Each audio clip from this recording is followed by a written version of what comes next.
I've heard from some of your Democratic colleagues in the House who are concerned, this was before Matt Gaetz was the pick, that a Trump DOJ might target them, that they could be investigated. Do you think that that is going to be part of Gaetz's repertoire? Is he going to be settling scores? Well, I don't know. I don't want to speak for Matt or speak for the Trump administration. Do you but have I'm pretty a sure concern they're not that just would going to go. happen? Well, I mean, I'm pretty sure with this pick, they're not just going to go around and shut down puppy mills. All right, this is a very serious pick, and Donald Trump is obviously telegraphing that he means business. Matt Gaetz is one of his best weapons in Congress. He's taking him out of Congress, and he's giving him the Attorney General's office. And so, again, I've known Matt for 10 years. Matt is very good at what Matt does in Congress, and now he's going to bring that to the Attorney General's office. And so I don't want to get ahead of what their plans are, but Donald Trump is very clear on what he plans to do with DOJ by giving it to Matt Gaetz. Are you worried? Do you think that they will come up with a reason to prosecute you? I mean, you are somebody that Donald Trump was attacking on his social media site this week. Maybe yesterday. I can't. It all blurs together. Yesterday, I think it was. It was 48 hours. The love affair continues. Just remember, people that are attacking you on their Twitter sites, they're thinking about you, Jake. So the love affair between me and Donald Trump continues. So that's a nice way to think of it. But I wonder, are you lawyering up? Listen. I'm not lawyering up. I've never lived in fear. If they want to come after me for exercising my First Amendment rights, guys, come after me. Let's go. I'll defend myself in a court if I have to, but that's a breach of the Constitution. So if we're going that far, imagine Dwight Eisenhower when he was preparing for his presidential transition, opining about the opinions of private citizens. So if we're going that far in the country, it's very Xi-like. You'll destabilize the economy. You'll freeze everybody in the private sector. They won't know exactly where to move, and that will shrink the economy. So if that's the direction we're going in, I'm here. I'm not going anywhere, Jake. I live in, 2 miles from where my mom and dad raised me. Biden administration, no one is endorsing this. What's your analysis, Ellie? This is a crazy pick. This is a dangerous pick. I wish there was a gentler way to say it, but there's no use mincing words. I was a prosecutor for a long time. For Trump. Why? Because we believe that life is sacred at all stages. We know firsthand what those socialist programs that you guys want to instill, we know what they do. We have free health care, we have free education, and they're both bad. We believe in 2A.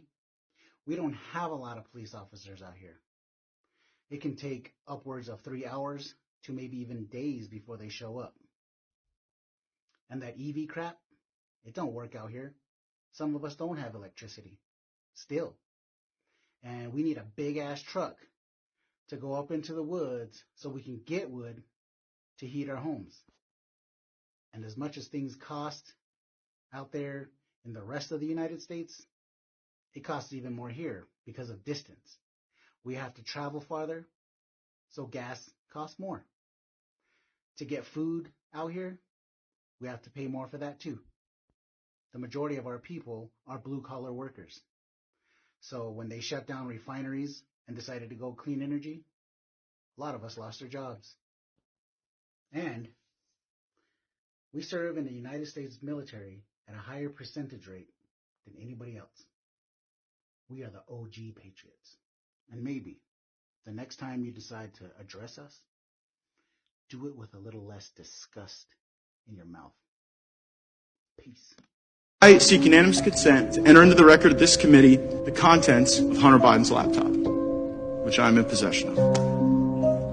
I'm not.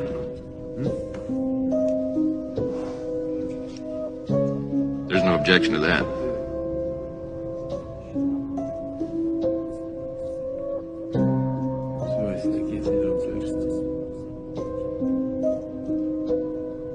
I've never had. I will object pending further investigation. And what's the basis of that objection? It's a unanimous consent request, and I object pending. I have a subsequent question. Mr. Chairman, I seek unanimous consent to enter into the record the receipt may very well be from the Mac shop. It may very well be entered into the record after we look at it further. She lost 31 states. He swept the swing states, the blue states. Got 312 electoral college votes. Ladies and gentlemen, excuse my language. That is an ass whipping. That is what that is. There is no way around it, which means that there needs to be an autopsy done on the Democratic Party. Because you see, I'm not necessarily happy that Donald Trump win, but I'm a gracious loser. And more importantly than anything else, I'm about what's in the best interest of the country. And if the country decidedly picked one candidate over another, we have no choice but to pay attention to that. This wasn't some close race to be debated. They were projecting that Donald Trump was going to lose and potentially that the outcome wouldn't be decided for a minimum of 5 days and possibly as long as a week. Ladies and gentlemen, the results came in 5 hours. Here, what's your reaction to Matt Gaetz as the Attorney General? Well, Jake, when I was first informed that President-elect Trump had nominated Congressman Matt Gaetz to be the next Attorney General, I was speechless. I've had some time to gather my thoughts. I think this is a deadly serious challenge to the Senate's constitutional advice and consent role. And as a member of the Senate Judiciary Committee, I'll engage in the confirmation process where we consider the qualifications, the ethics and character, and the policy views of nominees. I just heard your reporting where Senator Rubio was saying the president's entitled to his pick. And generally, that's correct. But the Senate has a critical guardrail function to play where we should look at whether someone is appropriate to serve in a role. The Attorney General is the top law enforcement officer of the United States. And given an ongoing ethics investigation in the House, given some of the allegations that have been made against Congressman Gaetz, and given some of his conduct, I think this will be a robust and thorough confirmation process. My hope is that my colleagues in the Republican caucus will urge the president to reconsider. Do you think there are going to be 5 Republicans in the Senate that are willing to vote against any of the president's picks?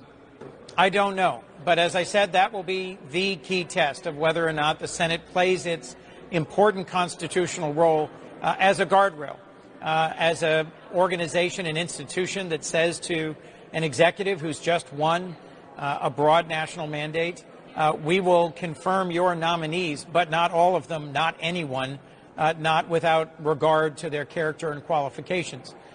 In some ways, the first couple of announcements, like Senator Marco Rubio, were reassuring. Folks who have relevant experience, who've served on relevant committees here in the Senate for many years, and who have well-informed policy views on critical roles. The contrast between Senator Rubio and Congressman Gaetz on all of those areas is fairly stark. And all of a sudden, as soon as the ink is dry on the trade agreement, and Trump has signed it, and the photographs going off, lights flashing, boom, there's the act of God. Immediately, China announces that there's a global pandemic that they had long since allowed to get outside of Milan, outside of Seattle. I called it an act of war. So it was only signed in January. Of course, the lab leak likely occurred in October of 2019, right, if not a little earlier. And again, they had the force majeure clause inserted in September of 2019. In September of 2019, when they had the force majeure clause inserted in the negotiation, inked the deal in January 2020. Did they try to invoke the force majeure clause then? Well, they certainly haven't bought as many soybeans as they committed to. Okay, because it was against the backstop, against the possibility they could pull it because it was in the agreement. Interesting.